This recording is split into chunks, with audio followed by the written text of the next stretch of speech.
Hello guys! Panibagong umaga, panibagong pag-asa na naman sa ating lahat. So, welcome to my cooking show. Charot! Magluluto pala ako ngayon ng ginisang gulay. Pakbet sa kamatis. O kahit anong pangalan na dyan basta ulam. Masarap na ulam. So, nagbita ako ng sibuyas at bawang. Tapos sinunod ko ang ating kamatis. Kahit wala tayong kama. Puro pagtitiis muna. Charot! Hugot ang laladu. So, yan. Gisa-gisa nga natin ang ating kamatis hanggang maluto siya at maging malambot na. Pagka naluto ng ating kamatis, ilagay na natin ang ating gulay. Inunan ko pala yung talong dyan na maraming sarap. So, halo-halohin hanggang sa mahalo. Okay, mahalo. Tapos, isunod na natin ang ating okra.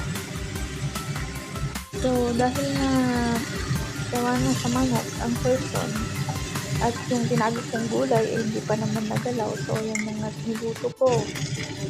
Isa naman masira sa ano. So, yan na nga dahil wala tayong bagoong dito ay ginamit natin yung kapatid ng bagoong. At sinagyan ko na rin ng isang hollow block ng Nortex ng palasa. Hollow block.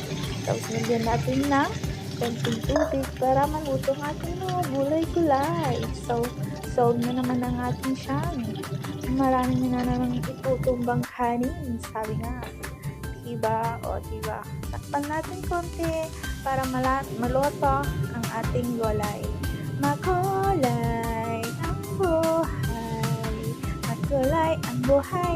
Pag may gulay. Ayan na nga, luto ng ating ginisang gulay. Pakbet na gulay o kahit ano na itawag nyo dyan basta may ulam. Thank you for watching. Bye-bye!